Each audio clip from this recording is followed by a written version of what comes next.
सभापति जी, आपात स्थिति लागू होने के बाद देश असामान्य स्थिति के दौर से गुजर रहा है। शासन में, समाज में, राजनीति में, अर्थव्यवस्था में कदम कदम पर उसी असामान्य स्थिति के दर्शन किए जा रहे हैं।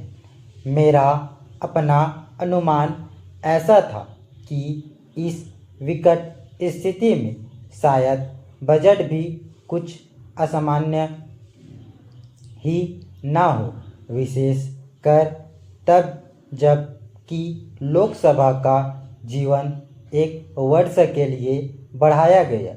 उससे मेरे जैसे सदस्यों को यह आशंका होने लगी थी कि इस वर्ष शायद कुछ भारी टैक्स देश की जनता पर लगे, लेकिन जिस तरह का बजट पेश किया गया है, इसको अगर मैं एक शब्द में कहूँ तो यह असामान्य स्थिति में सामान्य बजट है।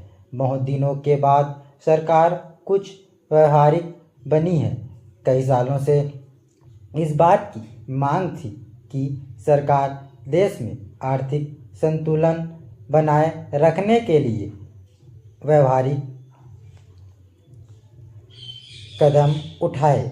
इस बात से तो सरकार चिंतित थी कि देश में करोड़ों रुपए का काला धन जमा हो रहा है, लेकिन उसके कारण क्या है, किस तरीके से भविष्य में काला धन ना बने, उसको रोका जा सके, इस बात की ओर विशेष ध्यान नहीं दिया गया। पैरा महोदय, उत्पादन अनाज का घटता जा रहा है, इसकी चिंता सरकार को थी, लेकिन क्यों घट रहा था, इसके कारणों की ओर ध्यान नहीं दिया गया। मजदूर आंदोलनों और हड़तालों से सरकार चिंतित थी, लेकिन उनके पीछे कौन से कारण थे, उनकी ओर विशेष ध्यान नहीं दिया गया। इसी तरह से जो विदेशों में बसे हुए भारतीय हैं, वे करोड़ों अरबों रुपए की राशि विदेशों में जमा कराते हैं, किंतु भारत में उस पूंजी को नहीं लाया जा रहा है।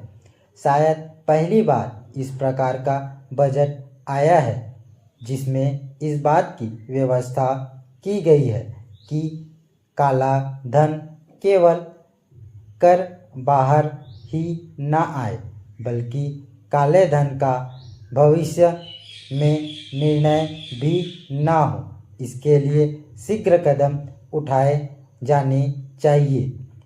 मैं समझता हूँ सरकार ने इसी कारण आयकर की सीमा 77% से घटाकर 66% की, लेकिन जो देश की और दुनिया की स्थिति है उसको ध्यान में रखते हुए अगर हमें सचमुच काले धन के निर्माण पर रोक लगानी है तो संभवतः इस कदम को और पीछे ले जाना पड़ेगा, जिससे स्वतः आयकर देने में या दूसरी तरह के टैक्स देने में कठिनाई ना हो और लोगों को चोरी और बेईमानी करने की आदत से बचाया जा सके।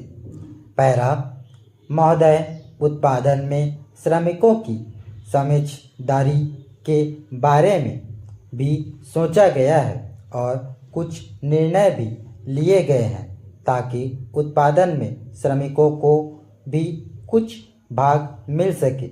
यह बहुत बड़ा कदम है। इसी प्रकार के कुछ दूसरे कदम जो उठाए गए हैं उनकी सराहना की जानी चाहिए। मैंने कभी भी इसलिए इसको सामान्य बजट कहा। मैं शायद इस बजट को आदर्श बजट कह सकता था। यदि किसानों के लिए भी सरकार ने उदारता और खुले दिल से कुछ निर्णय लिए होते। स्टॉप।